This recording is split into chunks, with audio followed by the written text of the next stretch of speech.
Hi, everyone. This is Megan, And this is Alana. and welcome to Tea Time Crimes.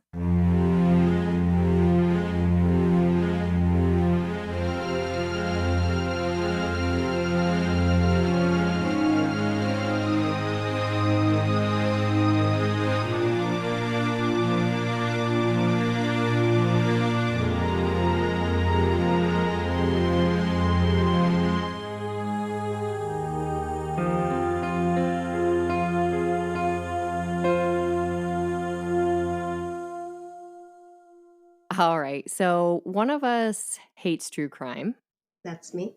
and one of us likes it. Do you want to explain to people why you hate your own podcast? Yeah, sure. So, true crime is terrifying. I'm easily scared of the dark. One time I had nightmares after watching Scary Movie 3, so that'll give you a little picture into that. And also, it depresses me and makes me think of all the bad things about humanity. Okay. Fair. I'm glad you're here. So, in order to, well, first off, I should say that I find this amusing simply because you're probably one of the most fearless people I know. I have no doubt if I was in a life-threatening situation that you would rush to my aid and help and save my life. Unless there are I mean, zombies involved and you're on your own. zombies, right? Or my attacker told a ghost story. I feel like you would save me. And I mean, you also look like Lara Croft Tomb Raider, so it's kind of it always amuses me. I, on the other hand, don't scare easy, but I do startle easily. Yes, so if you sneeze or drop a pen, I scream and clutch my pearls like something terrible has happened. It's true. I recover quick, but yeah, which you and I would say I look like Lady from Lady and the Tramp in her golden years, like she's 127 in dog No, years. she looks like Claire from Outlander. That's the view you're having here, guys. Oh my gosh, Claire, if you're listening, 1, how did you find us? And 2, my sincerest apologies for the absolute insult that Alana just threw your way. Unreal. Nobody's confusing us in a police lineup, that's for sure. Outlander, that's the name of it.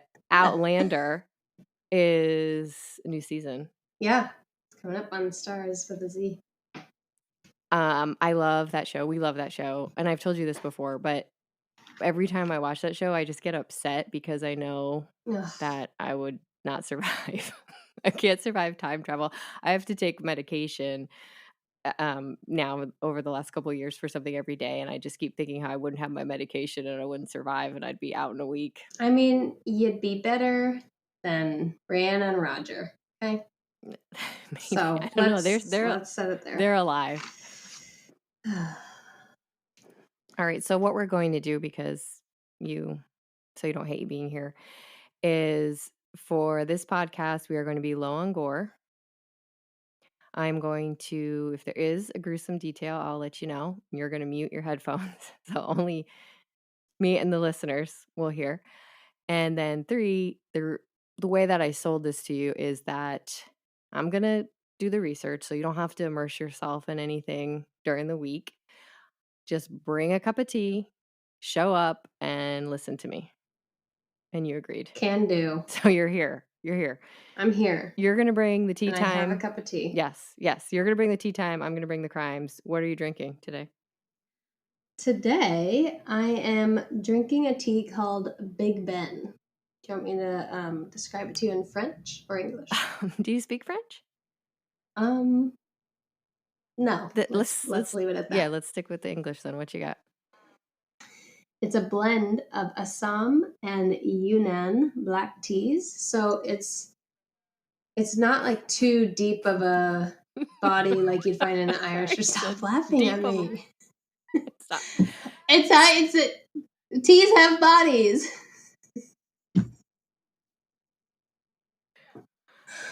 Okay, so it's a blend of Assam and Yunnan black teas, and it doesn't have such a deep no, I can't say body. We're gonna have to cut all this. Go ahead. No, this is staying. Go ahead, continue. This is fantastic. No. So there's a depth. There isn't a depth like you'd find in Irish breakfast, which is my normal go-to every day. I love an Irish breakfast tea. But this one's nice. It's a little lighter.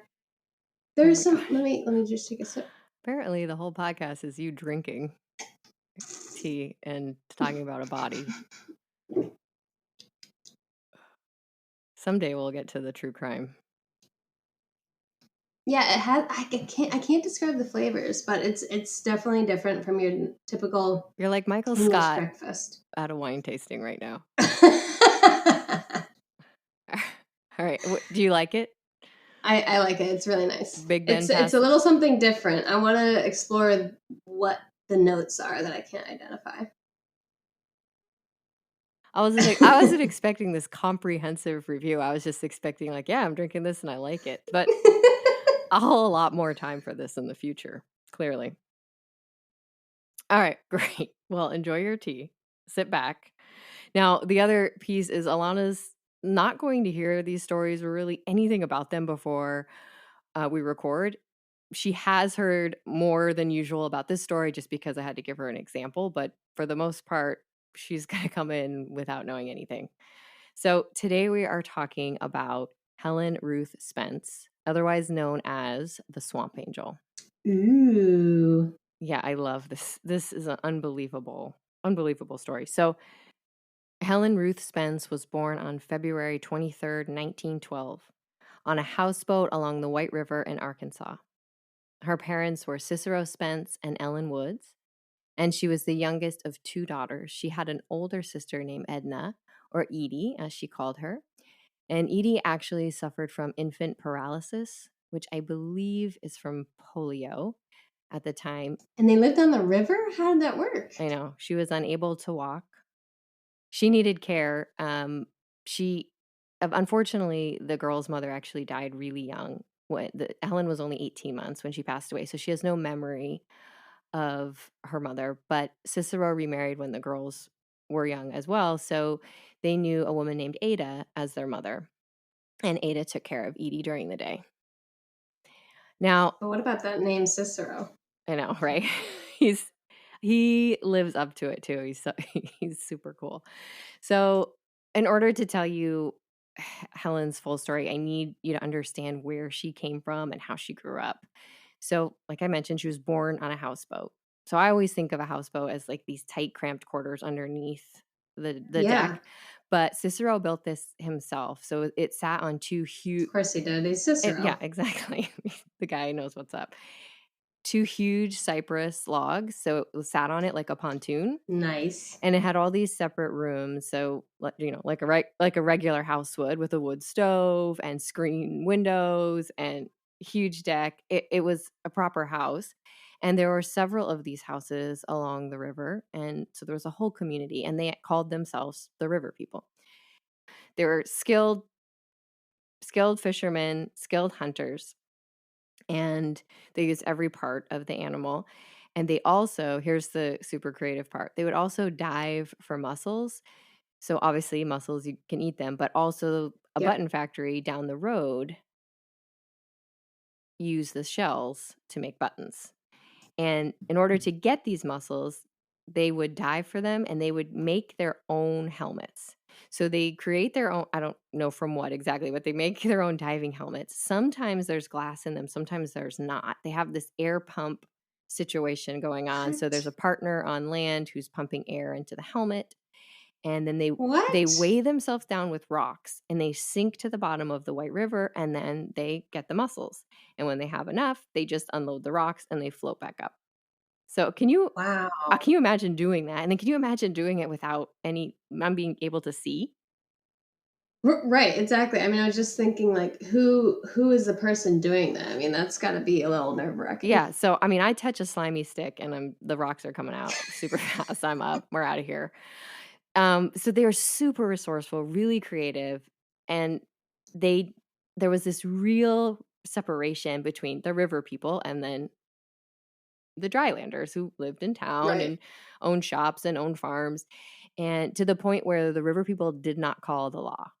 They had problems, they dealt with them themselves, and they called it river justice. which makes up Ooh, for that's a cool justice. name.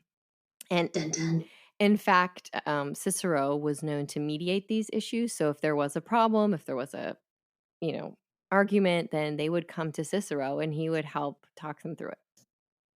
So he was really well Judge respected. of the river. Yeah, he was well respected, he was well liked, and he was well known in his community. Now, where I got most of this information was from the book Daughter of the White River, Depression Era Treachery and Vengeance in the Arkansas Delta. And the author is Denise White Parkinson. She spent summers along the White River with her family, so she does an amazing job of bringing the area to life. And the narrator for the audiobook is S.J. Tucker, who highly recommend. It's a really great listen. She does a fantastic job. So Denise actually paired up with a man named L.C. Brown, who grew up in the town that Helen grew up in and was friends with Helen. Mm. So he filled in a lot of the details, and together they did the research and filled in the details, and they were able to, Oh, I didn't know yeah, that. I told you, I didn't tell you stuff. They were able to piece together Helen's story. So Elsie actually recounts a time when he would drive out with his father to talk to Cicero. His father was Sheriff Lem Cressy Brown. So his dad was the Okay. sheriff of their town. And the reason the sheriff would drive out to talk to Cicero is anytime somebody from that community was due in court, he'd drive out, he'd talk to Cicero, and the next day that person would show up on time with no issues.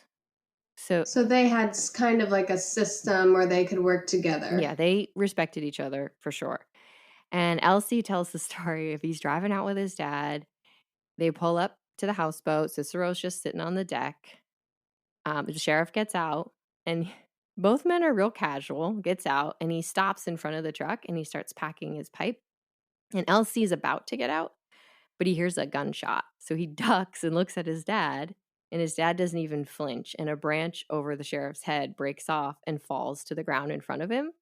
And so Elsie looks at Cicero, and Cicero just has his gun out and just slides it back in his holster real cool. Just setting boundaries, just laying down some boundaries. And he What? asks his dad about it later. And the sheriff just says, well, that's just Cicero's way of saying hello. And the sheriff just lights, Just shooting a tree branch above yeah, somebody? Like, watch he out. wants him to know that, he's the guy in charge there. And so sheriff Jeez, just that's intense. walks down and they talk. And while he's having these talks with Cicero, this is when Elsie would hang out with Helen. And Helen actually gave Elsie his name. He's named after his dad. Elsie stands for Lem Cressy. So everybody called him Junior. And Hmm. one summer, Helen looked at him and said, "You're not a baby anymore. Do you mind if I call you Elsie?" And he loved it, and he ran home and told his Aww. mom, and then he started school in the fall, and he's like, "I'm Elsie." And for the rest of his life, that's what everybody called him. S So Helen and him would hang out, and they spent a lot of time with another boy who lived on the river named John Black. So the 3 of them were really good friends. Elsie was a little bit younger than Helen and John, so he didn't see them at school or anything, but he would also see them in these community gatherings. So they would have these big events for certain holidays, like after the harvest in the fall, the community would lay out these blankets and everybody would bring, biscuits and fried chicken, Mm-hmm. and the women are trading honey and molasses, and if you bring an instrument, you get in for free, and they just play music Oh, and they cool. eat. And he would hang out with Helen and John, and the 3 of them were really good friends.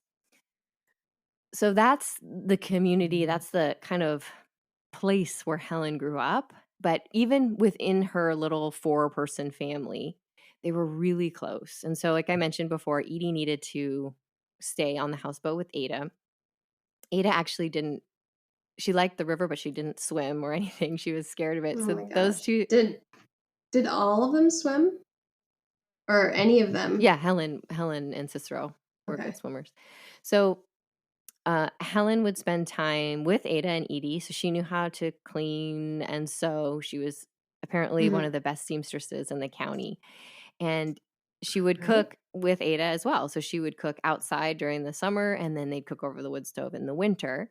Yeah. But she also spent a ton of time with Cicero. So they would go out and clear the trap lines. They'd go fishing. They'd go hunting. Helen knew how to use a gun. So she was this well-rounded, Badass. incredibly capable Right. young woman who was super intelligent and just used to being outside, being in It's the nature. river knowledge, baby. Yeah, exactly. So they were just really close. And it wasn't until Helen was an older teenager that the kind of the cracks in Helen's story start to show. So Mm. in 1929, the stock market crashes.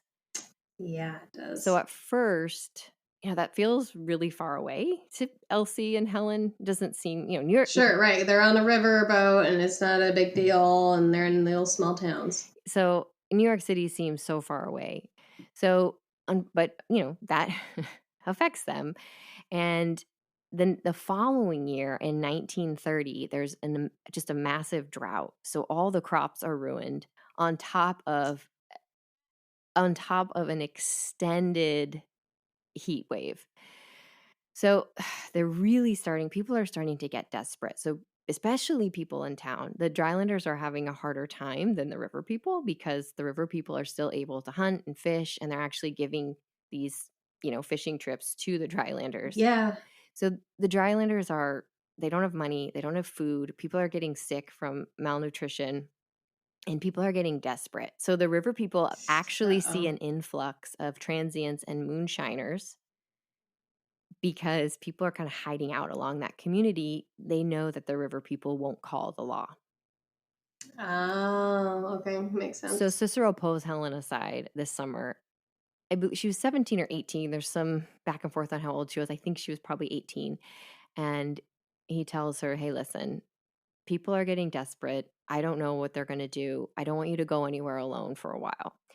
And she agrees. She doesn't go anywhere Mm. without Ada. She doesn't go anywhere without Cicero, or she'll buddy with John Black, whoever she needs to be with in order to make sure that she's safe. So the family survives the summer. They survive the heat. They make it through. Now, in December of 1930, Cicero actually takes a drylander on a boating trip, a fishing trip. And this man's name is Jack Worrells. So he goes out early in the morning with Jack, and Ada and Helen are at home getting breakfast ready. And Ada realizes that Cicero forgot his lunch. So she says to Helen, hey, Edie's asleep for another hour. She won't need our help getting up. Let's just roll this out to your dad. We'll give him his lunch, and we'll be back before she even knows. Hmm. So, of course, Helen agrees, and the women hop in the rowboat and they head out to where they know Cicero will be at his regular fishing spot. When they get there, they notice that the men are standing up facing each other, which is unusual. Usually they're sitting down in the boat, Yeah. and they're arguing, they're yelling. And so the women are confused, but they're almost to the boat now. And out of nowhere, Jack pulls out a gun and he shoots Cicero in the chest. Cicero falls to his knees and Jack pushes him out of the boat. Ada screams, and Jack turns around and holds the gun on the women, and he tells Ada, listen, I know Cicero has money and he's hidden it and I want it.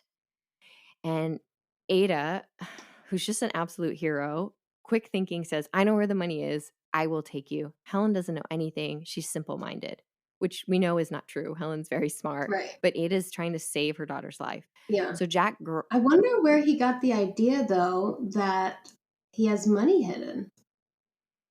I don't know. I don't know where he Hmm. thought that.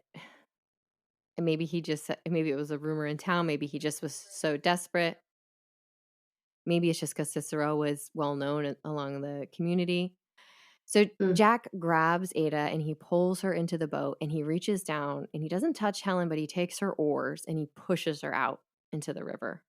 So Helen is in absolute shock. She just witnessed her father being murdered and pushed overboard into the Yeah. river.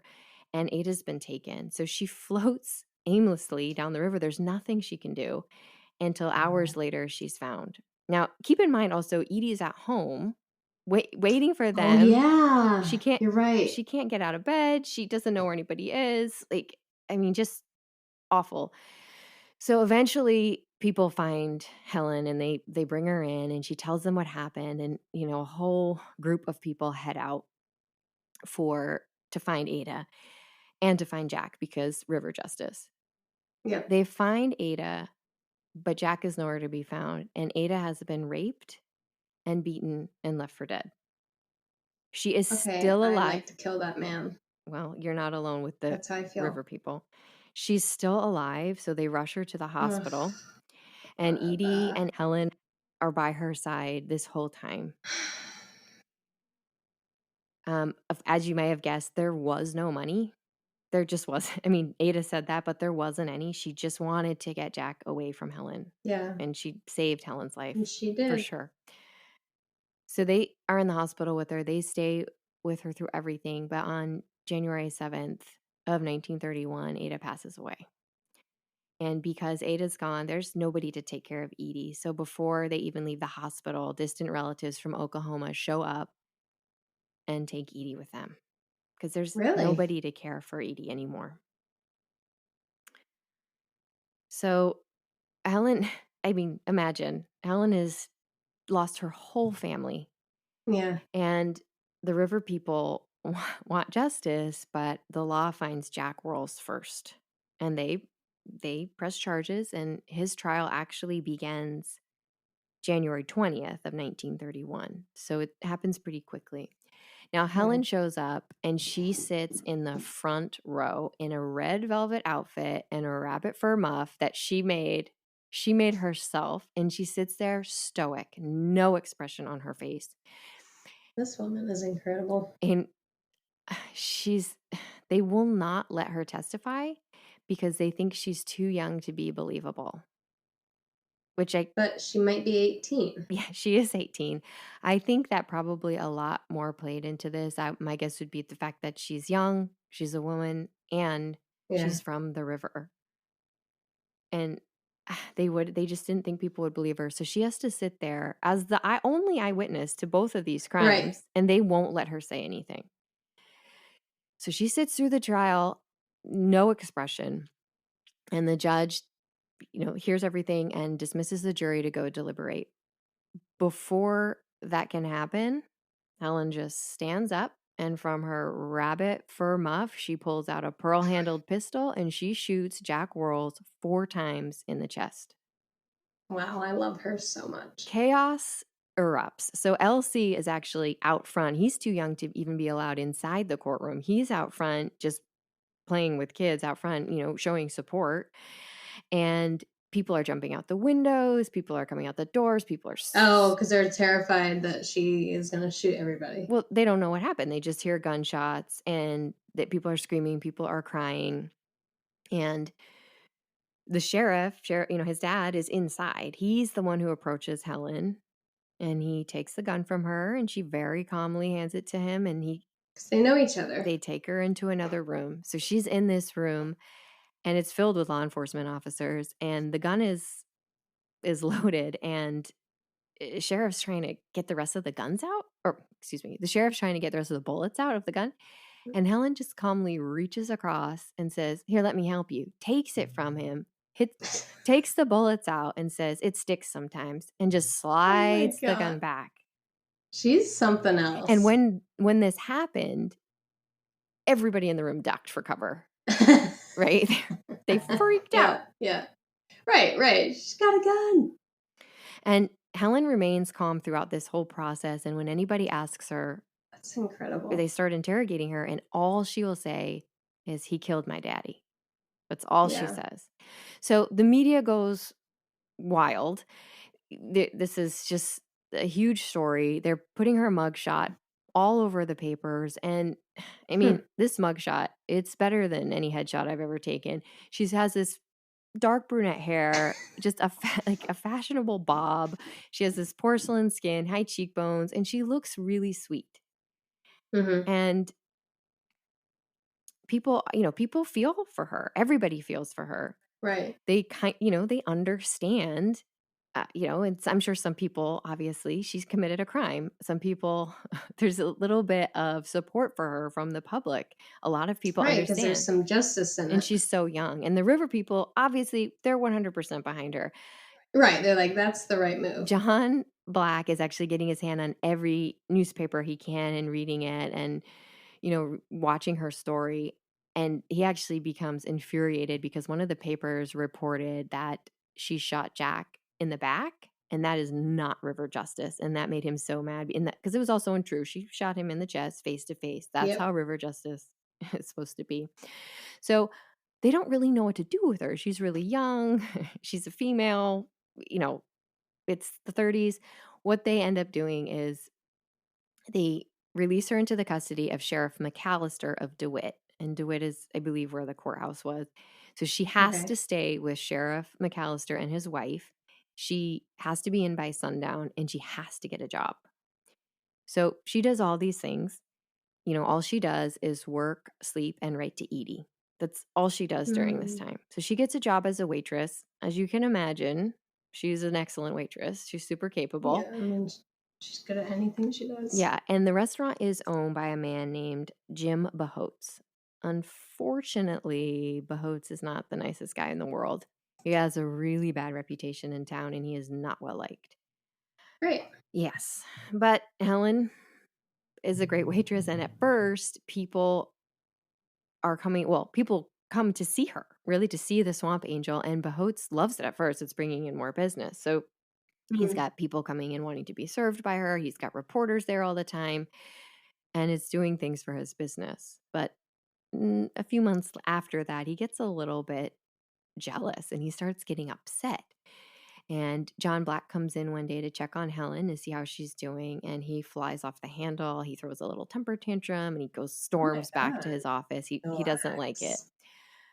And so tensions kind of grow between Helen's, cool and calm all the time, but Bahotes keeps Yeah. getting more and more upset. So eventually, she's just doing, she tries to keep John Black away. When he does come, they make sure Bahotes isn't around. He's just coming to check on her, make sure she's doing okay, and report back, to the community. And one day, John is visiting her, and Bahotes isn't there, but he shows up halfway through the visit and again flies off the handle, says he doesn't want all these people around just to see her and all this. And he asks This her, guy's got yeah, issues. he has issues. He says, "Listen, yeah, I know you think I'm a bad guy. I'm not. We just need to have a talk. Let's just go somewhere. Let's talk it out. I think if you get to know me, you'll realize I'm not No. that terrible. Besides, you like your job, don't you? That thinly veiled threat. She knows Wow. she needs her job because Sounds like a great guy, she's still actually. on parole until not parole. She's Right, still right. out on bail until they figure out what to do with her. Like the lawyers and the judges are working on it. She's got all this stuff happening in the Yeah. background. So it's believed that she agreed to talk to him, but nobody knows for sure. The next day, Helen goes to work. She opens the restaurant and she's doing her thing. And the police show up and they bring Helen down to the station for questioning. Bahotes was found shot dead in his car. So they question Helen. Helen says, I didn't do it. And they believe her. There's no evidence to suggest that she did. Bahotes has so many enemies. There's about 1,000 different possibilities. So, the police really have nothing, no leads. They have nothing to do and they just let the case go cold. So eventually in the fall of 1932, they come to an agreement about Helen. The courts do. They allow her to plead guilty to manslaughter, which she does, and she gets 2 years in prison. So she Okay. reports to the prison in October, and it's a women's prison. There's hard labor. You work out in the fields from dawn to dusk, or you have a job inside. Helen's allowed to work inside, and she does okay. She's a hard worker. She makes friends. She's actually treated like a little sister because she's so young among the other inmates, and she's doing all right. And she actually is doing so well that in the summer of 1933, she's paroled. Hmm. So she's released. Unfortunately, the conditions of her parole, she can't go back. to the White River. She can't go back Ugh.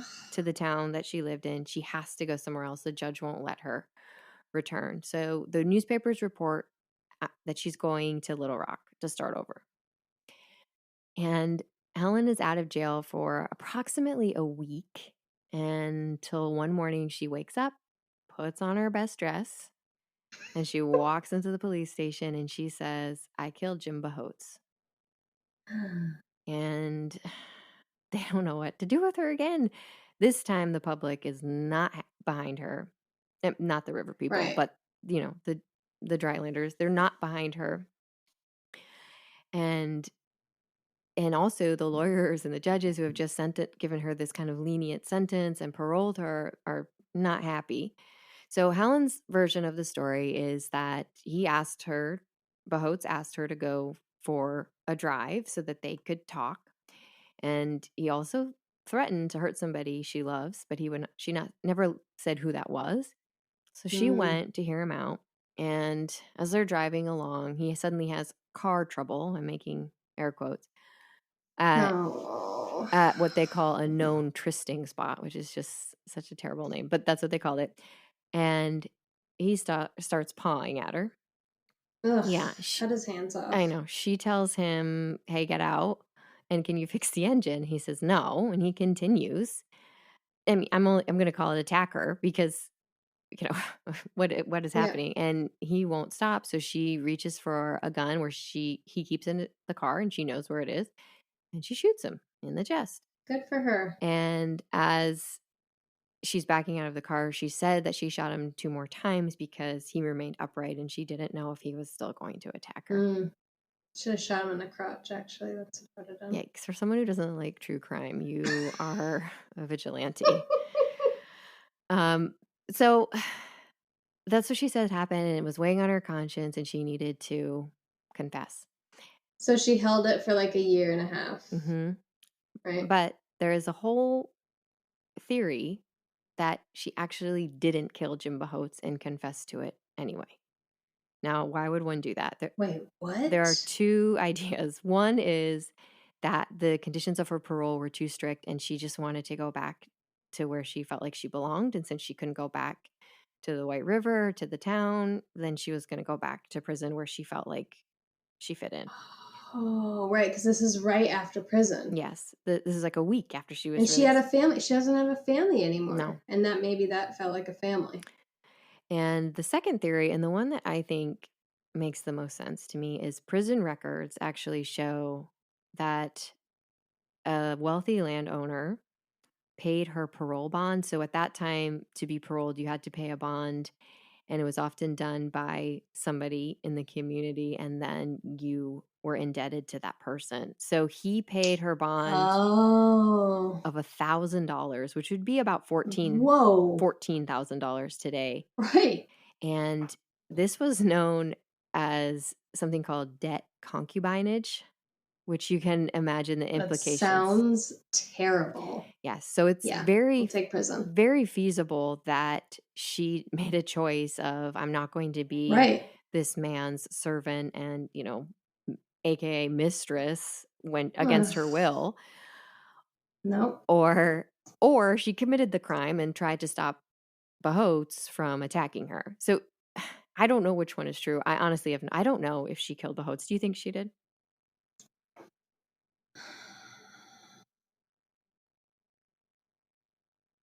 I don't know because I mean, I could see her, this is wrong. I'm going to stop you. But would she really kill someone over that? Is the question. Yeah, I don't know. And nobody knows except Helen. So this time, like I said, the people who had dealt with her case before, they are not pleased. So they sentence her to 10 years hard labor. So she goes right Oof. back to the same prison. And when she goes back, she has to work outside. So she's dawn to dusk. She's out in the fields. And still, She can handle eh, it. It's a swamp angel. exactly. She's a swamp angel. She's fine. She's been outside all her life. She's got She's this. doing fine. Now, I have to say, we didn't talk about it before, but this prison comes with just an A team taken over, and, this supervising this place. So there's the warden, who Okay. is Mrs. Brockman. I don't even know her first name. We just call her, just call her Mrs. And All then right, her Mrs. husband, V.O. Brockman, who is like the assistant warden.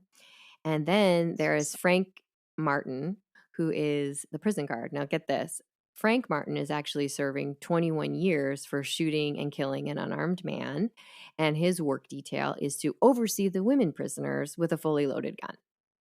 Doesn't really check Yeah. out, but okay. So they don't do that anymore, but that's what's happening. So this is what Helen's going back into as, for the next 10 years. So again, Helen's fine out in the fields. She has her friends.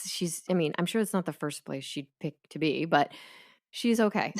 No doubt. Yeah. So she's doing all right. But then one of the inmates who actually has she's the assistant to the warden and she can kind of move around the prison more freely than the other inmates.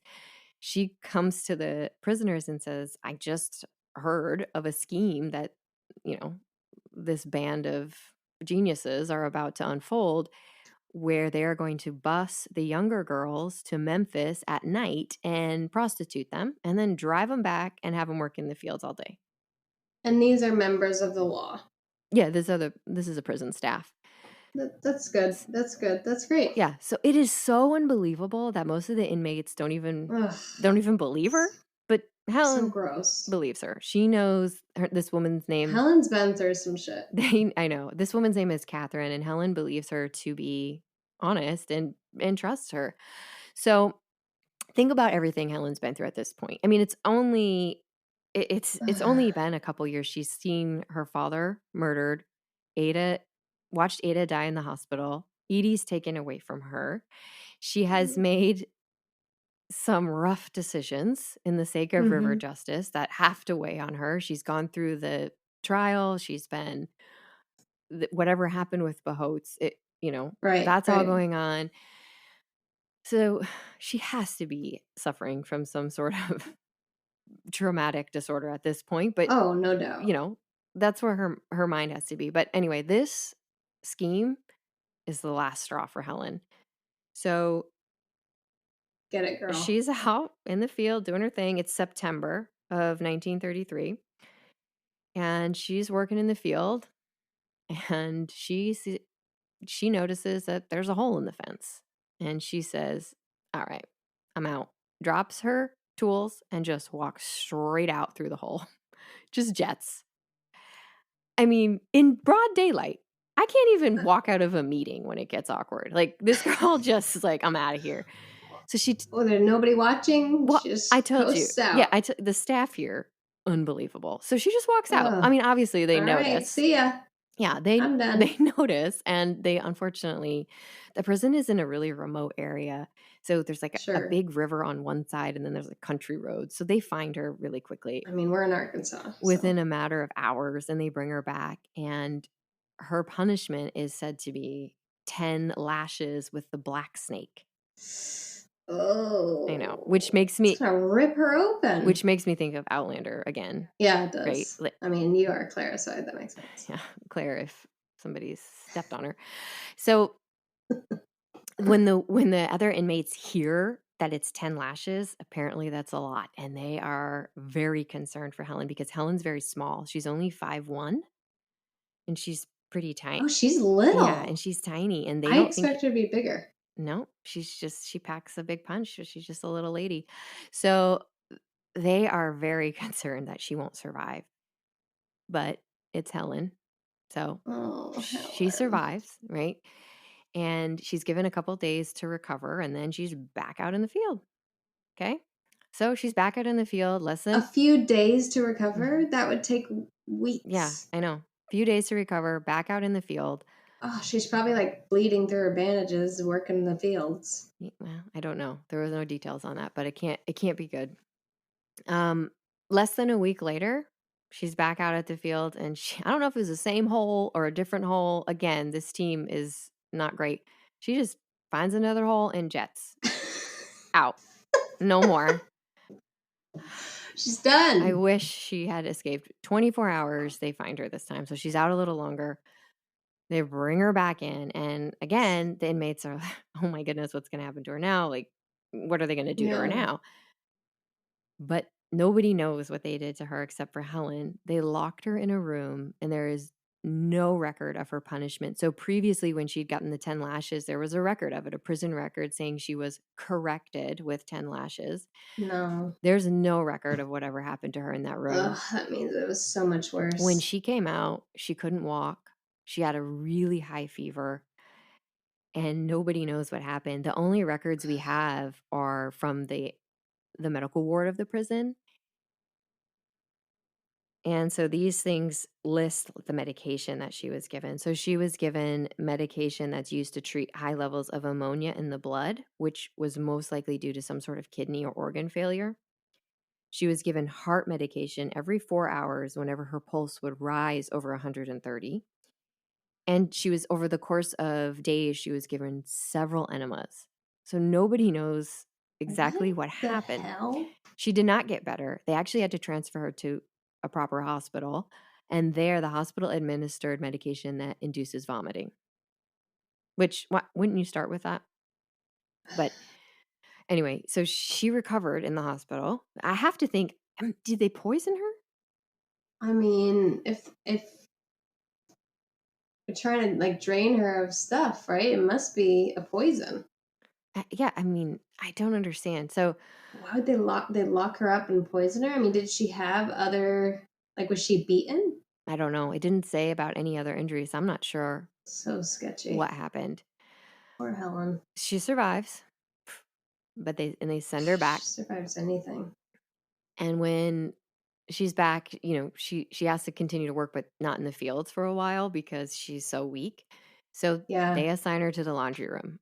Fine, Helen can do anything. sure. Now, that inmate who had told them of the impending plan continues to talk about it. She says, "Guys, it's going to happen." They're still talking about it. Like, they haven't forgotten. And Helen doesn't forget either. So Helen's in the laundry room. She's doing her thing.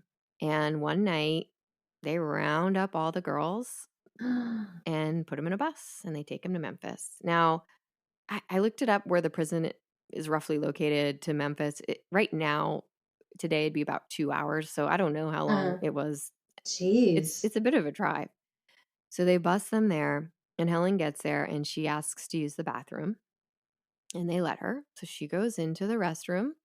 And remember, she's been working in the laundry room. So what she's been doing is every day she's been taking 1 or 2 napkins. They're made out of gingham, which is that red and white Yeah, checked pattern. And picnic. yeah, and she takes them back to her cell, and she stays up at night, and she sews them to the inside of her prison dress. Remember, She's so smart. I Like, know, just think about her. Like she's never had a formal education or anything like this, and she's just so clever.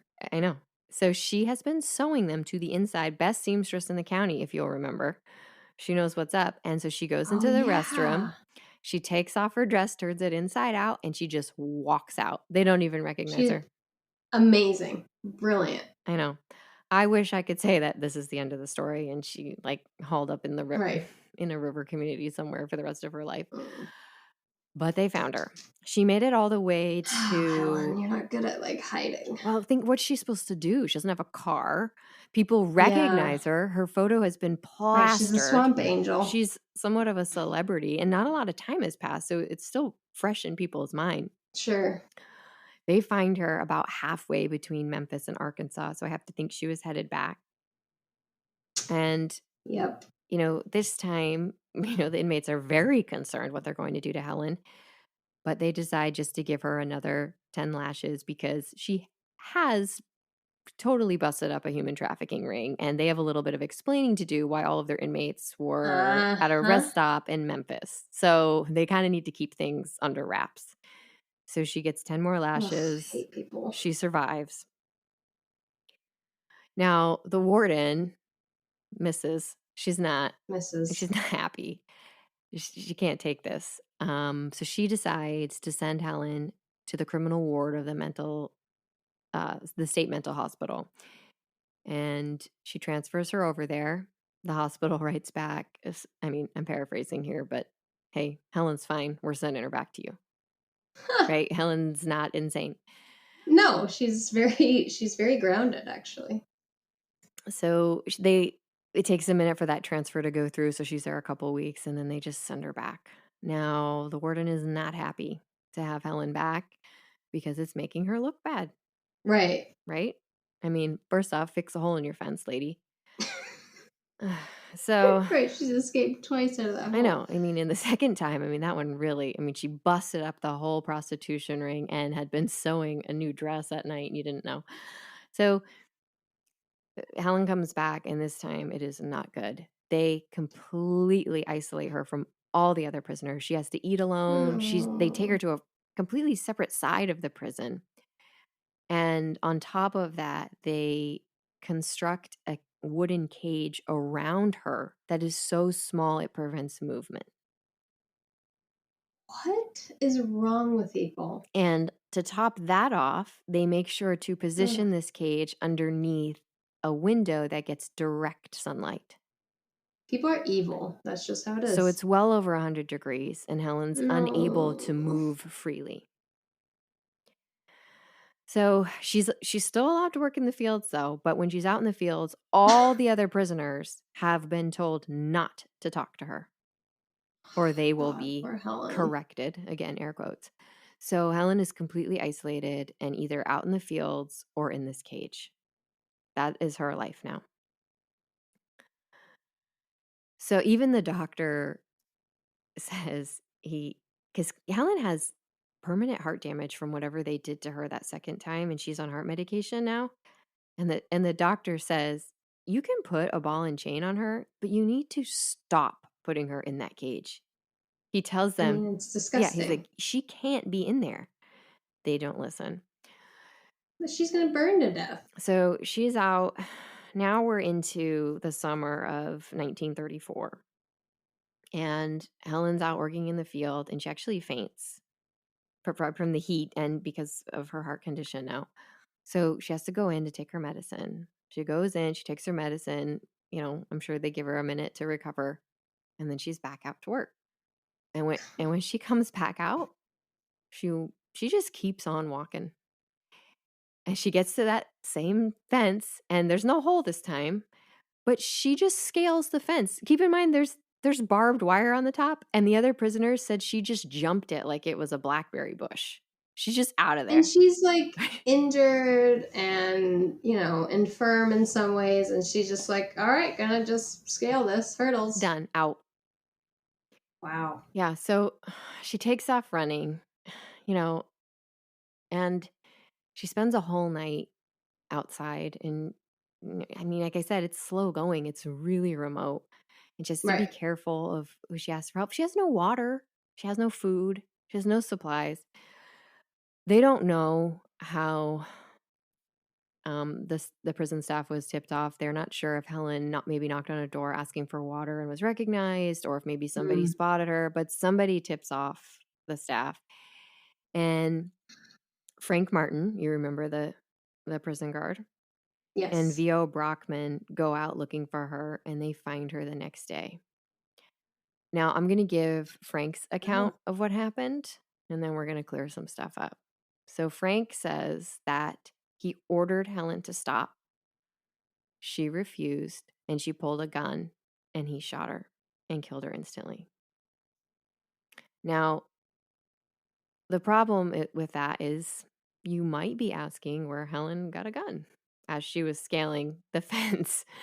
Frank says that she broke into his locked room and stole it, which Oh. nobody believes because it just I'm like, how would she do that? Like, when Right. is she doing this? When she's like exercising in her cage, or when she's out working in the field? And like, how is she doing this? Does she have like a Yeah. lockpick set just on her? Right, right, right. So that raises some questions. Mrs. Brockman also claims that there is a note in the little cage that says something to the effect of, "I won't be taken alive." But Where's she getting the paper and pen? also, they literally just pick any of the hundreds of letters she's written to Edie, and the handwriting does not match. Like, they don't even have to do an analysis, they just show it to These people normal are humans. so dumb. It's unbelievable. So, and then the medical examiner examines the body and is immediately is like, "Nope, that's not what happened." first off, Helen was shot in the back of the head. So, talk about Coward. right? You remember the beginning, like, river justice, Yeah, face to you face. don't do it in the back, okay? So, like, he and the medical examiner, credit to him, he actually rules the case as suspicious, and it starts an investigation. Oh, So, an investigation happens. Frank Martin and V.O. Brockman are brought up on charges, and unfortunately, they're acquitted. But no, I mean, not surprising. I know the three of them, Stupid Mrs. drylanders. Brockman and as well, they all lose their job, and then some investigations happen about life at the prison. So the story's not quite done either. So Helen is brought back. Her body is brought back to DeWitt, and the funeral home actually puts it on display in the window for the public to see Why? because she's such a story, I suppose. And It's creepy as hell, yeah, first of I all. know. Well, John Black lets this happen for a day and a half, and then he gets what I can only call a posse together of river people, and Yeah, the rare people coming they back. go there in the middle of the night, and he steals her body, I love it. and he takes it back, and he takes Cicero's body as well, and he buries them next to each other in an unmarked grave. Oh, And he plants a cypress tree so that he knows where it is, but he will not tell a single yeah. soul where it is. And Wow.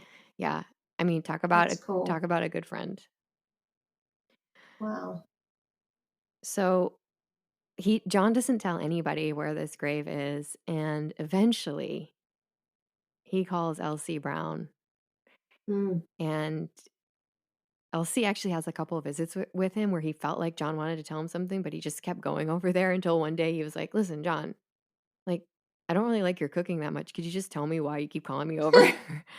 And John tells him the story, and he says, "You have to promise me not to tell anybody until I die." And Elsie promises. And John had actually taken a job as a caretaker for a cemetery so that he could watch over her grave. Stop. So nobody knew it was Oh, there. And like on so sweet. on her birthday, every year he would take one flower from whatever arrangements were there plus some wildflowers and leave it. Mm-hmm. And then the next day though, he'd get up early before sunrise and put them all back. Wow. Yeah. So John lived a full life. He died in 1979, Yeah. and Elsie kept it a secret for another 10 years.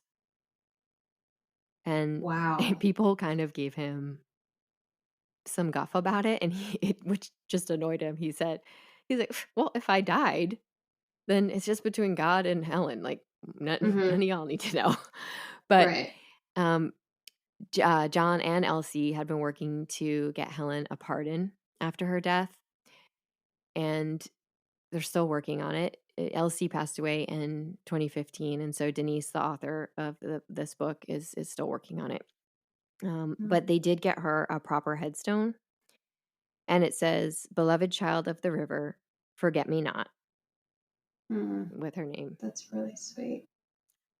Yeah. So that is the story of Helen Ruth Spence. I mean, she's just an incredible human. Like, she's so calm and collected. She's gone through so much, and she only does, like, quote, bad things when it's, I mean, kind of necessary or, understandable. Yeah, I mean, that's the question. She still murdered Jack Worrells. We won't talk about Bahots, but you understand her He was going to choices. get off. Yeah, I don't know. I kind of wish that she had waited to hear what the sentence was, although probably the sentence, whatever it was, wasn't going to be enough because that Yeah. wasn't going to be river justice was very much an eye for an eye. I mean, yeah, I could see that. Um, Old school. yeah, awful. So, I mean, she's just it's an Poor woman. unbelievable story. I mean, she died when she was only 22. Right. All that happened within 4 years. And she was probably thinking like, I'll get out in 10 years and I'll still be young, Yeah. right? And then Yeah. it's all be behind me. I won't owe anybody anything. And, I can start my life over. I wonder why she didn't try to go to Oklahoma with those distant relatives. That would Yeah, I don't know. I'm not sure. I wonder if she was allowed to leave the state. I don't know. Oh, Sometimes, yeah, there's could be. conditions where you can't leave the state, but I don't know. Um, Edie had remarried, or not remarried, had married, as well. So maybe there just wasn't a place. I'm not sure. Although I feel Are there any records from her, Edie, about they're all not this? covered in the book. I don't know if they are. Hmm, But yeah, that's intense. that's really intense. I mean, yeah, for all those things. I mean, I love how she just kept escaping. I know, Like, right? guys, get it together. Like I need. I know. First off, like fix the holes, guys. I mean, that just seems like how has nobody tried It's a this? prison. Yeah, how has no one thought about this before? I mean, I think it just shows you the power they held over these women, thinking like, well, they won't try anything. Right. We'll just scare them. These stupid women, Yeah, and it's like meek women. Helen wasn't having any of it. Helen is not a meek woman. We'll just leave it at that. And really, every motivation, every action that Helen had was either, you know, because of what had happened to her parents or Yeah. to avoid being raped. Every single action that she took Yeah. Right. was whether she, behoats or not.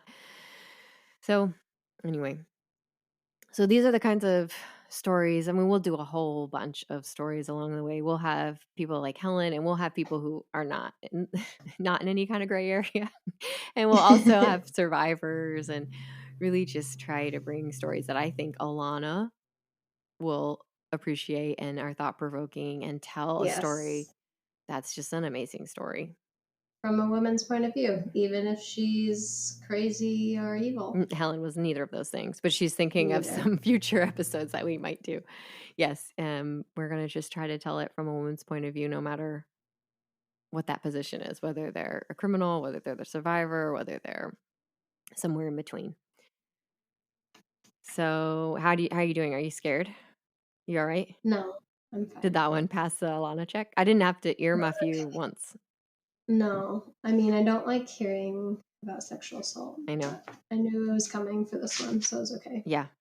Um, and it's not scary, right? Because you understand. I like what scares me sometimes is when you can't understand why somebody does something. I totally get Helen. I'm not scared of Helen, like Right. even if she murdered people, right? Right. I probably, if I was growing up in that community, would have done something similar. Totally. But You it's just like when the serial killers will go around like chop people up and put them into fridges. I'm like, that's Yeah. weird. Well, Please don't I think we're visit going to me. steer away from any refrigerated body parts as best I can. Great, great, great, great, great, But great. yeah, you that's what I'm saying. You remind me a little. You have that same spunk that Helen has. That's why I find it interesting that you're scared of ghost stories. Ooh. There is no doubt in my mind if you time traveled, you'd survive. If you were in an Uh, Outlander situation, you're good.